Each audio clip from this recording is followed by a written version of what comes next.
इनमें थे स्वर बचनों से तुम हमें बहला नहीं सकते मूर्खजनक। हम महेंद्र पर्वत पर तपस्या कर रहे थे कि शिव धनुष टूटने का घोर ध्वनि का स्वर सुनाई दिया। हम यह जानने आए हैं कि हमारे आराध्य भगवान शिव का धनुष तोड़ने का दुस्साहस किसने किया। बोलता क्यों नहीं मूर्ख, बता बता किसकी मृत्यु हमें यहाँ लेकर आई है, जल्दी बता, नहीं तो जहाँ तक ये तेरा राज है वहां तक की पृथ्वी को हम उलट पुलट कर रख देंगे, तेरा सारा राज नष्ट कर देंगे, नष्ट कर देंगे। भगवान, शिव का धनुष तोड़ने का साहस तो आपका कोई दास ही कर सकता है। बताइए भगवान, उसके लिए क्या आज्ञा है, मुझसे कहिए भगवान। सेवक वो होता है जो सेवा करे, शत्रुता करे, उसे शत्रु समझकर दंड ही देना चाहिए। जिसने भी ये शिव धनुष तोड़ा है वो सहस्त्रबाहु की तरह मेरा शत्रु है। सावधान जनक, विश्वामित्र, यहाँ पर एकत्रित राजागण और इस सारी सभा को मैं सावधान करता हूँ कि जहाँ भी उसकी अपराधी छिपा है उसे बाहर निकालकर खड़ा कर दिया जाए, अन्यथा हम शिवद्रोही को मृत्यु दंड देंगे। एक धनुष टूट गया तो इसमें क्रोध करने की क्या बात है? हमने तो बचपन में बहुत सारे धनुष तोड़ डाले, इसमें तो किसी ने क्रोध नहीं किया।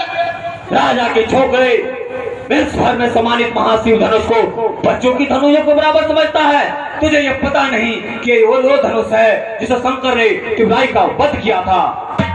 ब्राह्मण, ब्राह्मण, आपको धर्म में फर्क दिखता होगा। हम तो क्षत्रिय हैं, हमें तो धनुष बाण से खेलना नित्य क्रम है। हमारे लिए सभी धर्म एक समान है। भिखारी का भी हद होती है, तुझे अपने जीवन से मोह नहीं रहा? महाराज, हमें तो अपने जीवन से मोह है या नहीं है, लेकिन इस आपको पुरानी चर्चा धर्म से आपको बहुत मोह है। हमारे रघु भैया ने इसे हाथ लगाए और ये टूट गया, इसमें हमारे प्रिय भैया की कोई दोष नहीं है। लगता है तुझे अपने माता को निपुति बना देना चाहते हो। मैं तुम्हें एक बालक समझकर अब तक जीवित छोड़ रखा था। ब्राह्मण, आपके ऊपर में हाथ उठाना नहीं चाहता हो, क्योंकि हमारे कुल में ब्राह्मणों को बस नहीं किया जाता है, रक्षा किया जाता है, इसीलिए मैं हाथ नहीं छोड़ रहा। सट असिक ने उस बालक, कदाचित तूने मुझे केवल एक पेट पाठी ब्राह्मण समझ रखा है। तू नहीं जानता कि मैं क्षत्रिय कुल नाशक, बाल ब्रह्मचारी, अति क्रोधी वह परशुराम हूँ जिसने इस पृथ्वी को कई बार क्षत्रियों से विहीन कर दिया है। क्षत्रियों राजाओं का सकल नाश करके इस पृथ्वी को बार बार ब्राह्मणों को दान कर दी है। इसी फरसे से मैंने सहस्त्रबाहु की भुजा काटा है, इसी फरसे से क्षत्रियों का लहू पिया है, और आज तुम्हारी लहू पीकर इस फरसे की प्यास दिखाई जाएगी। आप बार बार मुझे डराने की कोशिश कर रहे हैं। एक बालक की ठोक की तरह, चट्टानों की तरह पहाड़ों में उठाना चाहते हैं। हम कायर नहीं है, ये कायर पुरुषों की तरह हम बात नहीं करते हैं। विश्वामित्र, अगर इस बालक की रक्षा चाहते हो तो मेरे आंखों के सामने से दूर ले जाओ। प्रभु, तो ऐसा बात है तो अपनी आंखें मूल लीजिए, हम नहीं दिखेंगे। विश्वामित्र, इसे मेरे पराक्रम और शक्ति के बारे में बताओ।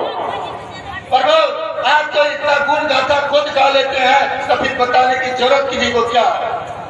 बस बहुत हो गया, अब मुझे कोई दोष ना देना। ये बालक निश्चय ही मरणहार है, परंतु अफसोस इस बात की है कि मेरे कुठार के सामने अब तक की जीवित कैसे रहा। अफसोस मुझे इस बात की है कि मेरे देवदूत भैया के सामने कोई भी मृत्युदंड की बातें करे और मेरी बात से वहां तक बचा रहे। लक्ष्मण, गुस्सा नहीं करते। भगवान, आप सहज सुजान हैं, आप बालक की बातों पर ध्यान न धरें। आपका अपराधी तो मैं हूँ, इसने तो आपका कोई अपराध नहीं किया प्रभु। ये शिव धनुष हमारे ही हाथों भंग हुआ है, इसलिए जो दंड देना है मुझे दीजिए। आप दास समझकर आप मुझ पर कृपा कीजिए, या क्रोध कीजिए, या फिर मेरा प्राण ले लीजिए प्रभु। जिस प्रकार भी आपका क्रोध शांत हो, हम हर एक को यत्न करने के लिए तैयार हो प्रभु। तुम्हें कुछ कम विरोध नहीं।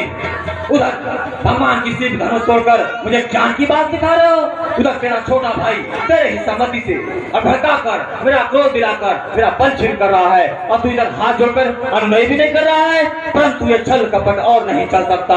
तुम समझते हो कि राम कहने से परशुराम का सामना कर सकते हो, तो उठाओ शस्त्र, मेरे साथ युद्ध करो। मैं तुम्हें निहत्था नहीं मारूंगा, फिर उचित मृत्यु का अवसर दूंगा। अगर युद्ध नहीं करोगे तो भाई समेत अभी मार दूंगा। अगर युद्ध करने की कोई बात करे तो क्षत्रिय धर्म के अनुसार मैं अवश्य लड़ूंगा, चाहे सामने काल ही क्यों ना हो।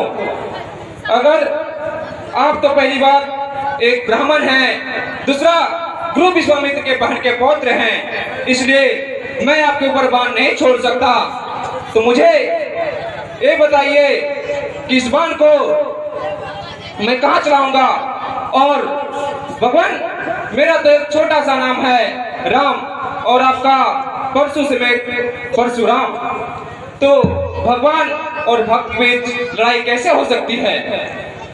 आपको तो मैं भगवान पहचान लिया, पर अभी तक आपने राम को नहीं पहचाने हैं। आपसे अगर युद्ध होती है तो आपसे हारने में भी हमारी जीत होगी प्रभु। विप्र वंश की अस्पर्धताई, विप्र वंश की अस्पर्धताई, अभय होई जो तुम्हें कोई डराई।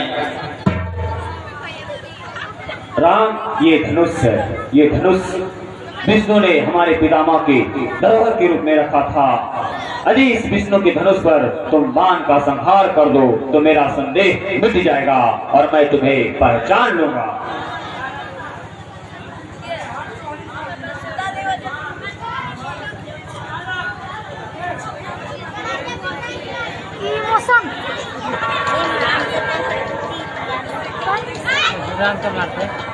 भगवान, आप तो जानते हैं कि यह दिव्य वैष्णव बाण कभी खाली नहीं जाता, तो आप भी बताइए, एक तो आप ब्राह्मण, दूसरा गुरु वशिष्ठ के बहन के पौत्र, तो ये बाण मैं आप पर नहीं चला सकता।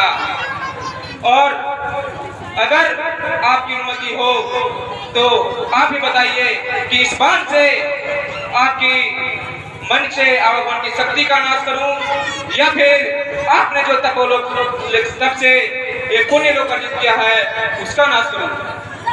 हे रघुनंदन, मेरी आवागमन की शक्ति का नाश ना कीजिए, क्योंकि जब मैं गुरु कश्यप जी को इस पृथ्वी को दान कर दी थी तो उन्होंने मुझे कहा था कि तुम मेरे राज में नहीं रह सकते।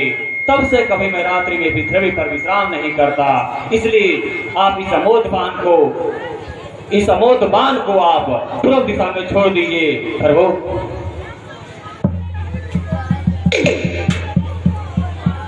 जय रघुनंदन गिरी, तुम्हारी जय हो। तो बोल दे राजा रामचंद्र की। देखिए यहाँ विश्वामित्र